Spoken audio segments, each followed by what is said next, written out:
नमस्कार। अभी तक हम पिछले 2 लेक्चर्स थर्मोडायनामिक्स के हम देख चुके हैं। उनमें हम डिफरेंट प्रॉपर्टीज पढ़ा है और इससे पिछले लेक्चर में हमने एंथैल्पी और एंट्रोपी एंथैल्पी और इंटरनल एनर्जी पढ़ा, उस पर कुछ न्यूमेरिकल्स लगाए। इस लेक्चर में हम स्पेसिफिक हीट के बारे में पढ़ेंगे।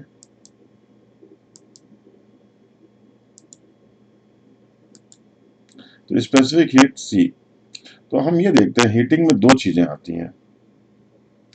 यहाँ पे आप देखेंगे एक ये कर्व्स हैं जो स्लांट है। ये जो कर्व्स हैं यहाँ पे टेम्परेचर इंक्रीज या डिक्रीज होता है। जैसे हम इसको ये देख सकते हैं, जैसे देखिए इसको हम यहाँ इस एक्सेस पे देखिए, यहाँ फिर दूसरी लाइन देखिए ये यहाँ पे आ रही है। तो इसका मतलब ये इस पे लॉन्ग चलेंगे तो टेम्परेचर इंक्रीज होगा या डिक्रीज होगा, ठीक है। और दूसरी जो लाइन हमारे पास है वो ये फ्लैट लाइंस है। यहाँ पे देखिए ये जो फ्लैट लाइंस है यहाँ टेम्परेचर कांस्टेंट रहता है, ये फेज चेंज के लिए देते हैं।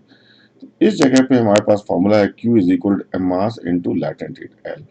एल लैटेंट हीट जो फेज चेंज के, लेकिन जो इन पे है जहाँ पे हम टेम्परेचर इंक्रीज या डिक्रीज, जैसे ये लाइन है जो स्लांटिंग लाइन है, यहाँ पे होता है Q is equal to M C theta.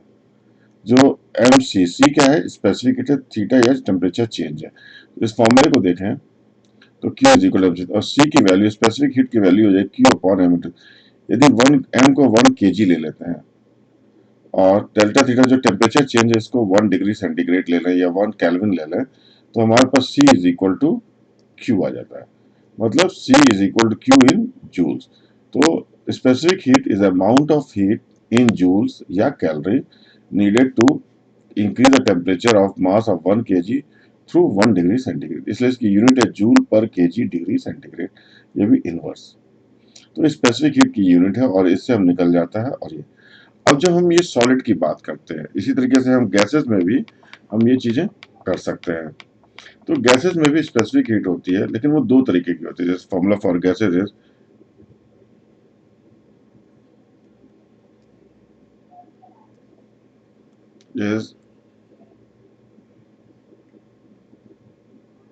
That is Q is equal to M c delta थी। अब ये जो स्पेसिफिक हीट गैसेस के लिए ये n क्या है, यहाँ पे मोल्स है, जिसको हम डिफरेंशिएट कर, m हमारा पहले डिग्री ऑफ, ये n मोल्स है, ये नंबर ऑफ मोल्स है। तो ये जो स्पेसिफिक हीट दो तरीके से नापी जाती हैं, एक CV होता है, एक CP होता है। तो CV is the specific heat at constant volume and CP is the specific heat at constant pressure। ठीक है, ये CP जो है कांस्टेंट प्रेशर पे है। तो देखिए फॉर्मूला वही है, मास की जगह n आ गया मोल, n CV डेल्टा T, और यहाँ हो जाएगा n CP डेल्टा T। जब हम इसको एट कांस्टेंट वॉल्यूम का फॉर्मूला यूज करते हैं, ये वाला n CV डेल्टा T, मतलब इसमें जो हीट वर्क डन है ये वॉल्यूम फिक्स होता है। हम देखिए पिछले क्लास में ये इंटरनल एनर्जी के लिए डेल्टा U के लिए था, तो हम ये देख गए कि जो heat exchange at constant volume QV है वो डेल्टा U के बराबर है। सिमिलरली इसी तरह दूसरा ये जो एक कांस्टेंट प्रेशर पे है QP, ये डेल्टा H के बराबर है। और फॉर्मूला हमारा वही है, एन CP डेल्टा T है, एन CV डेल्टा T। जैसे इसका हम ऐसे बना सकते हैं, कांस्टेंट प्रेशर का मतलब यहाँ पे ये फिक्स है, और ये जो चीज है, ये जब हम प्रेशर वो करेंगे, टेम्परेचर बढ़ाएंगे तो ये लेवल बढ़ जाएगा। तो ये डेल्टा H मेजर करने लास्ट क्लास में हमने देखा था। तो डेल्टा H हम सीधे निकाल सकते हैं यदि हमें CP और CV पता है। और CP और CV एक और चीज है जो हम निकाल सकते हैं, वो ये है कि जैसे मुझे गैसेस दी हुई हैं, जैसे क्वेश्चन ये देखिए, हाइड्रो आर्गन हाइड्रोजन गैसेस का नाम पता है, तो हमें पता है ये 356 ये डिग्री ऑफ फ्रीडम होता है। और इसका फॉर्मूला है CP is equal to m/2r, एक ये फॉर्मूला है। और CP is equal to 1 plus m/2r। तो CP और CV हम यहाँ सीधे निकाल सकते हैं। तो अब बात आती है m क्या लेंगे यदि मोनोटॉमिक गैस है। यदि मोनोटॉमिक गैस है तो m की वैल्यू हम 3 लेंगे। मोनोटॉमिक है तो 3 लेंगे, डायटॉमिक है तो 5 नहीं तो 6। जैसे मोनोटॉमिक जैसे हीलियम है, इसमें केवल एक एटम है, आर्गन केवल एक एटम है। लेकिन जैसे हम हाइड्रोजन गैस करें H2, इसमें एक मॉलिक्यूल में 2 एटम है। ऑक्सीजन ये है, नाइट्रोजन, तो इसमें दो, जैसे डायटॉमिक कहते हैं, इनके लिए 5 यूज होगा। जैसे अमोनिया है NH3 है, CO2 ऐसे मोर देन 2 मॉलिक्यूल्स, इन्हें पॉलीएटॉमिक कहते हैं। इसके लिए हम 6 यूज करेंगे। तो ये चीजें हमें पता चल गई। अब हम इस क्वेश्चन को करके देखते हैं। तो सबसे पहले जो पूछा गया वो निकालते हैं। Find the value of Cp and Cv निकालना। तो हमें पता है Cv निकालते हैं। Cv is equal to m/2r। तो जैसे Cv निकालना है आर्गन का, आर्गन के लिए m क्या है 3 है, तो हो जाएगा 3/2r। और Cp क्या है इसका 1 plus m/2r, 1 plus 3/2 that is 5/2r। तो इसलिए हम आर्गन का वो निकाल लिए। एक और चीज में दिख जाए तो यदि हम इसको देखें जो फॉर्मूला हमारा, तो Cp is equal to 1 plus m/2r। इसको हम अच्छे से करें तो हो जाएगा, अंदर ले जाए r प्लस m/2r। m/2r क्या है Cv, तो हम लिख सकते हैं Cp is equal to Cv plus r। इससे हम जल्दी से भी क्वेश्चन कर सकते हैं। ठीक है।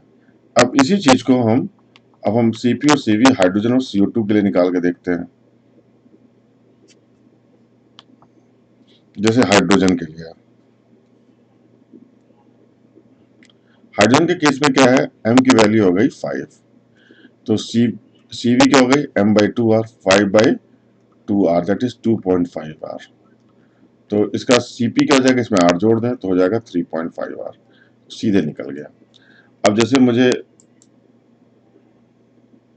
नेक्स्ट गैस है हमारे पास CO2। जैसे नेक्स्ट हमारे पास CO2 है या अमोनिया है, ये पॉलीएटॉमिक गैस, हमें फर्क नहीं पड़ता गैस कौन सी है। तो इसके लिए Cv क्या हो जाएगा, m की वैल्यू हम लेंगे 6, तो m/2r, तो ये हो जाएगा 3r। और Cp क्या हो जाएगा, इसमें r जोड़ दें 4r हो जाएगा। r की वैल्यू हमें पता है, r की हम वैल्यू लेते हैं 8.314 जूल पर मोल डिग्री केल्विन, 0.0821 लीटर एटमॉस्फेयर पर डिग्री मोल, या 2 कैलोरी, डिपेंडिंग अपॉन किस में आपको आंसर देना है। ज्यादातर हम SI में 8.314 यूज करेंगे। तो इस तरीके से निकल गया। इसका Cv हम और भी चाहे तो निकाल सकते हैं। Cp is equal to 1 plus m/2, 6/2 into r, तो हो जाएगा 4r। तो दोनों तरीके से हम इसको निकाल सकते हैं। तो विद दिस हम ये Cp और Cv निकालना सीख गए। अब नेक्स्ट क्वेश्चन हम देखते हैं। तो हम गैसेस के लिए हमने देखा कि हमारे पास ये फॉर्मूला था कि delta Q is equal to n C delta थे। तो C हमारे पास दो तरीके के थे, कांस्टेंट पे था, वॉल्यूम पे था तो Cv यूज करेंगे, कांस्टेंट प्रेशर पे था Cp, और ये डेल्टा H देता था, और ये Cv जो है ये हमें डेल्टा U देता था। मतलब Qv जो हमारा ये डेल्टा U को देने वाला था, और Qp जो है वो डेल्टा H देता है। ये चीजें हमें पता चल गई, और ये फॉर्मूला हम ऐसे यूज कर लेंगे हमें फॉर्मूले। तो let us see this, find the change in delta U for argon. देखिए इस क्वेश्चन को, डेल्टा U फॉर आर्गन, तो हमारे पास फॉर्मूला वही है, delta U is equal to n Cv delta T, की कांस्टेंट वॉल्यूम Qv के बराबर होता है। तो अब Cv चाहिए आर्गन के लिए। आर्गन के लिए m की वैल्यू हमारे पास पता है 3 है, तो Cv क्या हो गया 3/2r दैट इज 1.5r। तो हमारा हो जाएगा, n कितना है नहीं दिया तो 1 मोल लेंगे, Cv लेंगे 1.5r इंटू टेम्परेचर कितना है, अब टेम्परेचर डेल्टा T चाहिए, तो ये कितना है 300 है केल्विन में, और ये है 500 केल्विन। तो इनका डिफरेंस क्या हो गया 200 इंटू 200। तो इसको मल्टीप्लाई कर लें, 15 टू जा 30, 300r, तो ये आंसर आ गया। या इसको हम वैल्यू रख दें तो 300 इंटू 8.3 इज इक्वल टू, एक जो डेसिमल हटा दें, 9 इज 24, 2490 जूल। ये इसका आंसर आ गया हमारा डेल्टा U का। अब इसे दूसरा क्वेश्चन है, find the delta H for argon. हमें आर्गन डेल्टा, ये भी देखिए 27 से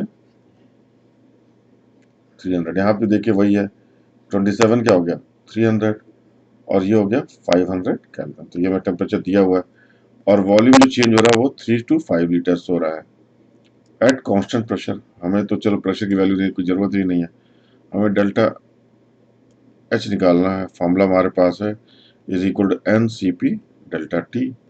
तो सी पी की वैल्यू चाहिए, गैस कौन सी, आर्गन है, तो हमें पता है C P is equal to 1 + m/2r। और आर्गन के लिए m की वैल्यू 3 होती है, तो हम लिख सकते हैं C P is equal to 1 + 3/2r is equal to 5/2 मतलब 2.5r। ये आ गया हमारा सी पी। अब हमारे पास डेल्टा एच चाहिए, तो Q V is equal to n number of mole दिया है तो 1 ले लेंगे, सी पी की वैल्यू है 2.5r इंटू डेल्टा टी हमारे पास कितना है 200, तो 200 कर लेते हैं, जीरो से जीरो हटा देते हैं, ये हो जाएगा 25 दूनी 50 इज इक्वल टू 500 आर। तो आर की वैल्यू डाल दे तो 500 इंटू 8.3, एक हटा के जीरो हट गया, 3 5 जा 15 कैरी 1, 8 5 जा 40 41 और ये पीछे जीरो, इतना जूल आ गया। That is QV is equal to delta H is equal to this is the answer. इस तरीके से हम किसी भी उसका वो निकाल सकते हैं डेल्टा एच और delta U knowing the temperature difference.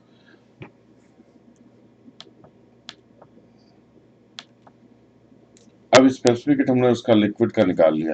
अब हम एक और चीज देखते हैं, फेज चेंज। जब फेज चेंज होता है जैसे मेल्टिंग, ये मेल्टिंग हो, ये इवेपोरेशन हो, इवेपोरेशन जब लिक्विड से सॉलिड बन रहा हो, जैसे ये मेल्टिंग है, सॉलिड से लिक्विड बन रहा है। तो इस दम में जब सॉलिड से लिक्विड बनाएगा तो हमें हीट देनी पड़ेगी। जैसे बर्फ है, मतलब आइस से वाटर बनाना है तो हमें हमको हीट करना पड़ेगा।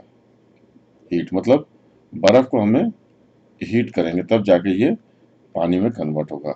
यदि मैं जैसे आइस, यदि पानी है इससे हमें बर्फ बनाना है तो हीट निकालनी पड़ेगी। ये क्या करेगा, हीट को निकालेगा मतलब इवॉल्व करेगा, इसे कहेंगे एक्सोथर्मिक रिएक्शन। और ये जो चीज हीट एब्जॉर्ब करता है इसे कहते हैं एंडोथर्मिक रिएक्शन।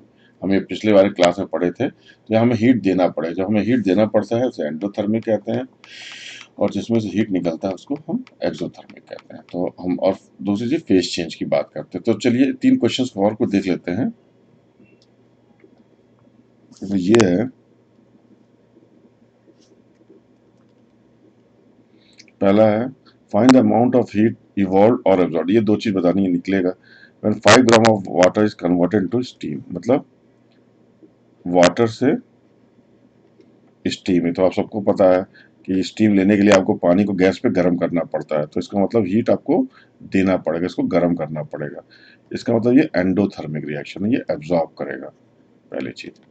और हीट कितना एब्जॉर्ब करेगा, हमारा फॉर्मूला है Q is equal to M into L. L क्या है, लैटेंट हीट। किस चीज का चाहिए, वाटर से इवेपोरेशन का, ये जो इवेपोरेशन हो रहा है इसका लैटेंट हीट चाहिए। वैल्यू बराबर होती है, बस ये है देना है लेना है ये अलग हो जाता है। तो is equal to 5 into latent heat, यहाँ दिया हुआ है स्टीम का 540 calorie, 540 is equal to 0 5 4 20 0 carry two 5 25 two 27, इतना कैलोरी है, मतलब 2700 कैलोरी है। इसको हम जूल में कन्वर्ट करें तो 4.2 से मल्टीप्लाई कर दें, 1 calorie is equal to 4.2 joule. तो इसको हमसे मल्टीप्लाई करके हम आंसर ला सकते हैं जूल में। ठीक है, इस तरीके से हम ये क्वेश्चन कर लिए। इसका सेकंड पार्ट देखते हैं।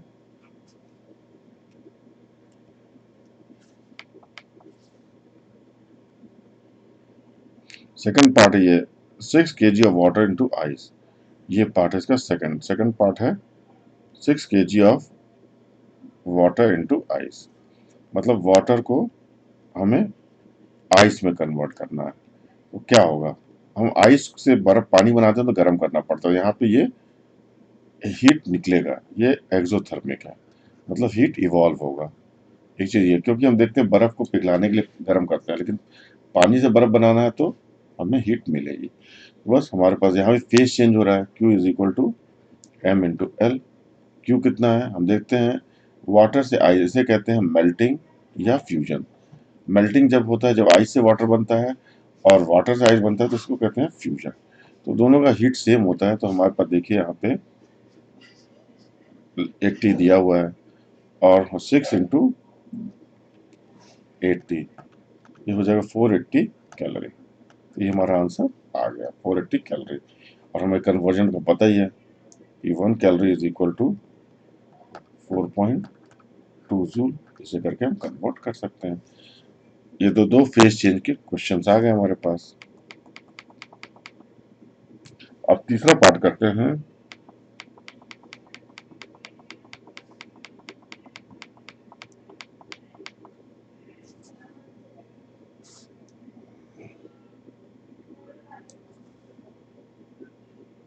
तीसरा पार्ट हम करते हैं, वो है 8 gram of 8 gram of water is heated to this. तो ये क्या है, हीट हो रहा है, इसमें फेज चेंज नहीं हो रहा, तो हमें यूज करना Q is equal to M C theta. और कहाँ से 50 टू 250 केल्विन, तो चेंज इन टेम्परेचर हमारे पास आ गया 250 माइनस 50 इज इक्वल 200 आ गया। सी स्पेसिफिक हीट भी चाहिए, इसकी वैल्यू क्या आ गई, यहाँ दिया हुआ है स्पेसिफिक हीट वाटर की है 4.1 4.2 ले सकते हैं, 4.2 जूल में दिया हुआ, सीधे हमारे पास 4.2 जूल दिया है। मास कितना हमारे पास 8 kg है, तो अब हम सीधे निकाल सकते हैं Q is equal to 8 into 4.2 into 200। तो ये हो जाएगा 8 टू 16 6 कैरी 1 8 for 32 133 33.6 इंटू 200। तो डॉट हटा के एक जीरो हट गया, एक बच गया, 0 2 से 12 2 कैरी 1 2 3 6 1 7 2 3 6, इतना जूल आ गया। This is the answer.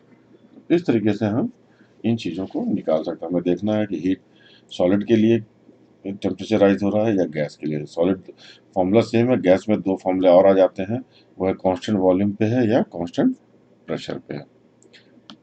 अब इसके बाद हम कुछ और टर्म देख लेते हैं, reversible, irreversible and quasi static process. Reversible process, process that change or change is said to be reversible if a change is brought about in such a way that the process could at any moment be reversed by an instrumental change. A reversible process is infinitely slow by a series of equilibrium states। मतलब reversible में बहुत सारे equilibrium state होते हैं, बहुत slow process होता है। और नॉन इक्विलिब्रियम प्रोसेस जो होते हैं, जो फास्ट होते हैं, इरिवर्सिबल प्रोसेस कहते हैं। ये तो नेचुरल प्रोसेस है। यदि ह्यूमन मैन मेड है, non equilibrium states of a system are difficult to deal with, इसलिए हमें नॉन इक्विलिब्रियम नहीं चाहिए, इक्विलिब्रियम चाहिए। Therefore convenient to imagine an idealised process. यहाँ हम इमेजिन करते हैं, दैट इज इमेजिन करते हैं idealised process in which the system is in equilibrium state, जिसमें हम हर स्टेज को इक्विलिब्रियम स्टेट में लाते हैं। इसे कहते हैं क्वाजी स्टैटिक प्रोसेस। मतलब जब हम किसी प्रोसेस को, इरिवर्सिबल को बहुत स्लो करके चलाते हैं, मतलब नियरली आइडियल प्रोसेस बना देते हैं इक्विलिब्रियम में, तो इसे हम क्वाजी स्टैटिक प्रोसेस कहते हैं। इक्विलिब्रियम में एक डायनामिक टाइप की फीलिंग है। जैसे हम ये देखिए यहाँ पे, ये ये किसी बबल में वाटर या पेट्रोल रख दें और इसको खुला छोड़ दें, तो हम देखेंगे कुछ देर में ये ड्राई हो जाएगा, सब उड़ जाएगा। लेकिन जैसे इस केस में यदि हम इनक्लोज करके देखें, जैसे मान लिया ऐसा कंटेनर बड़ा सा होता है, यहाँ तक पहले वो होता, तो अब क्या हो जाता है कि जब इसको इसमें बंद रखते थे तो कुछ देर के बाद इसका लेवल कम हो जाता था, लेकिन इसके बाद ये नहीं गिरता। अब क्या होता कि कुछ तो वाटर इवापोरेट करता और बाकी कुछ कंडेंस करता, और दोनों प्रोसेस चलता रहता, भले हमें दिखाई नहीं देता, और इसका लेवल नहीं गिरता। तो इसे कहते हैं इक्विलिब्रियम प्रोसेस। और चूंकि दोनों प्रोसेस चल रहा है, इसीलिए इसको डायनेमिक इक्विलिब्रियम भी कहते हैं। तो ये हो जाता है कि दोनों प्रोसेस चलते रहते हैं, इसे डायनेमिक इक्विलिब्रियम कहते हैं। तो क्वाजी स्टैटिक प्रोसेस जो होता है, ये मैन मेड है, उसको एकदम इरिवर्सिबल प्रोसेस को बहुत स्लो करके, इसको ग्राफिकली भी हम देख के देखते हैं। जैसे ये प्रोसेस है, तो ये देखिए बहुत फास्ट, इसके जैसे ये एक स्टेप है ना, जैसे यहाँ पे स्टेप है, इसको हम मैग्नीफाई करते हैं इसको, और छोटे छोटे प्रोसेस में तोड़ते हैं। जैसे ये देखिए, इसके हर एक स्टेप्स को बहुत छोटे छोटे स्टेप्स में किया गया है, बहुत इनफाइनिटेसिमल वॉल्यूम चेंज, इन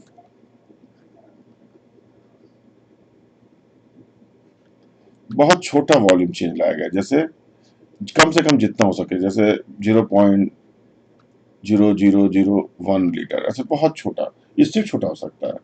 जैसे मैग्नीफाई करके बहुत छोटे करके पिक्सल साइज देखते हैं ना, ऐसे करके इतना मैग्नीफाई कर लो ताकि चीजें दिख जाए, तो इतना स्लो करते हैं। इसे कहते हैं क्वाजी स्टैटिक प्रोसेस। जब भी कोई इक्विलिब्रियम प्रोसेस होता है उसके साथ कुछ चीजें अटैच होती हैं। वो ये है कि इक्विलिब्रियम सिस्टम जो है वो अपने आप को, जैसे कोई चीज इक्विलिब्रियम में है, वो अपने आप को डिस्टर्ब नहीं होने देना चाहता है। जैसे ये सिस्टम है, ये इक्विलिब्रियम में है, यदि इसको हम चेंज करेंगे तो ये क्या करेगा, ये अपने आप को उसी स्टेट में लौटना चाहेगा। जैसे मान लीजिए हम इसका प्रेशर कम कर देते हैं यहाँ पे सिस्टम में, जैसे ये तीनों गैसें भरी हुई हैं और हमने बाहर से एक नॉब लगा के इसका प्रेशर कम कर दिया, इस नॉब से प्रेशर डिक्रीज कर, तो इसको ये करना है कि प्रेशर बढ़े। तो हम ये देख रहे हैं कि यहाँ पे यदि ये दो दो मोल है, उधर जाएगा तो ये 4 मोल बनेगा, तो ज्यादा लोग आएंगे कमरे में तभी तो प्रेशर बढ़ेगा, कंजेशन होगा, तो ये बैकवर्ड जाने लगेगा, बैकवर्ड। यदि मैं किसी तरीके से क्या करूं कि इसका प्रेशर बढ़ा दूं, तो ये अपने को घटाना चाहेगा, तो उसके लिए इसको फॉरवर्ड जाना पड़ेगा। तो यदि मैं इसी सिस्टम को, तो हमने देखा कि सिस्टम में जब हमने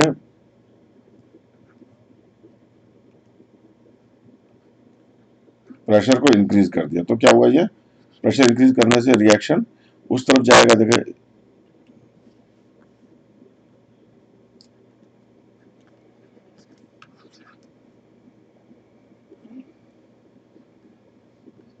यहाँ 4 से 2 मोल हो रहा है, मतलब किसी कमरे में 4 आदमी है, आगे जाएंगे तो 2 रह जाएंगे, तो कमरा खाली हो जाएगा, तो प्रेशर कम हो जाएगा।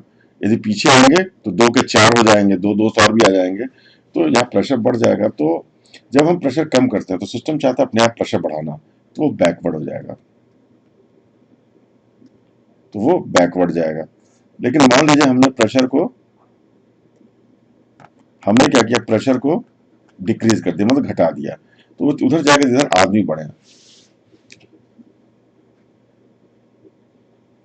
तो वो प्रेशर, देखिए थोड़ा हमें गलत हो गया आपको बताने में, वो ये है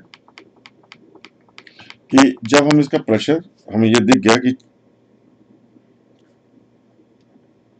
4 से आगे जाएंगे 2 होगा, मतलब आगे जाएंगे तो कमरे में लोग कम हो जाएंगे तो प्रेशर घटेगा, डिक्रीज होगा। और हम पीछे जाएंगे तो सिस्टम प्रेशर बढ़ाएगा। अब देखिए ये चीज ये इंक्रीज है क्योंकि ज्यादा लोग आ जाए। अब लेकिन अब ये तो इसका है, ये किधर जाएगा। लेकिन मान लीजिए ये सिस्टम है, ये तो इक्विलिब्रियम में है, इन्होंने एडजस्ट कर लिया अपने आप को, इन्होंने एडजस्ट कर लिया। अब मैं प्रेशर को डिक्रीज और इंक्रीज कर रहा हूं। मान लीजिए मैंने प्रेशर को इंक्रीज कर दिया, क्या किया मैंने, इंक्रीज कर दिया। सिस्टम मैंने बढ़ाया है कुछ भी करके, इसका इसका ये कंटेनर का साइज कम करके कुछ करके हमने बढ़ा दिया। सिस्टम चाहे कम होना, तो ये चाहेगा जिधर कम लोग हो तो ये फॉरवर्ड जाएगा, जब हम इंक्रीज करेंगे तो रिएक्शन जो है हमारा फॉरवर्ड हो जाएगा। लेकिन मान लीजिए हमने प्रेशर को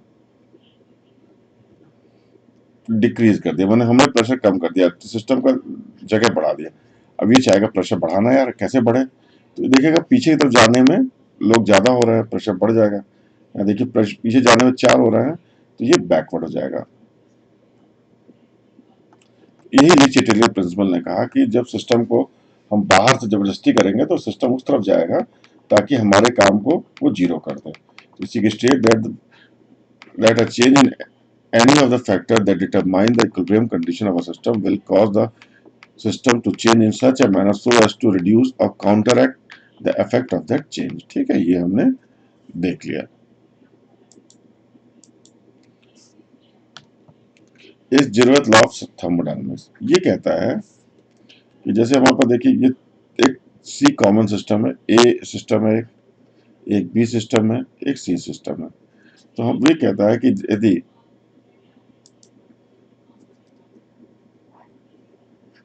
ए और सी थर्मल इक्विलिब्रियम में है, बी और सी थर्मल इक्विलिब्रियम में है, इनका आपस में दोस्ती है, तो ए और बी भी थर्मल इक्विलिब्रियम में होंगे। तो ये बताता है जीरोथ लॉ स्टेट। और यहाँ से ये पता चल जाता है कि जब तीनों के तीनों थर्मल इक्विलिब्रियम में है तो इनमें एक चीज कॉमन होगी, वो होगी टेम्परेचर। मतलब तीनों का टेम्परेचर सेम होगा, तभी तीनों को एक साथ रखेंगे तो किसी का टेम्परेचर ना इंक्रीज होगा ना डिक्रीज होगा।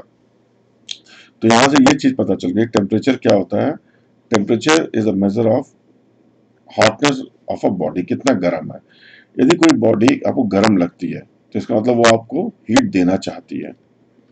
यदि कोई और चीज कोल्ड लगती है तो इसका मतलब वो आपसे हीट ले रही है, लेगी। तो ये आपको हॉट या कोल्ड के बारे में पता चल गया। टेम्परेचर ये बताता है। और एक चीज है, जब टेम्परेचर डिफरेंस होगा, दो बॉडीज का टेम्परेचर डिफरेंस है, तभी उसमें हीट फ्लो करेगी। हीट फ्लो के लिए बहुत जरूरी है कि टेम्परेचर का डिफरेंस। ये कुछ चीजें हमने देखी। नेक्स्ट चीज हम देखने जा रहे हैं ट्रिपल पॉइंट। एक और कॉन्सेप्ट है कि वो टेम्परेचर प्रेशर का कंडीशन जहां पे तीनों फेजेस सॉलिड, तीनों फेजेस सॉलिड, लिक्विड और वेपर या गैस जहां एग्जिस्ट करती है उसे हम ट्रिपल पॉइंट करते हैं। जैसे यहाँ पे देखिए ये है फ्रीजिंग कप, एक इवेपोरेशन कप और ये है सब्लिमेशन। तो ये जो पॉइंट है इसे फ्रीजिंग पॉइंट कहते हैं, ट्रिपल पॉइंट। और ट्रिपल पॉइंट का ये कंडीशन है। इस ग्राफ को आप थोड़ा सा याद रखिएगा। इसके साथ हम मेजर टॉपिक्स खत्म कर लिए। अब इसके बाद हमें पढ़ना है gas laws. With this I hope आपको अंडरस्टैंड हो गया होगा टॉपिक्स। इन केस कोई क्वेरी है you can ask again. Thank you.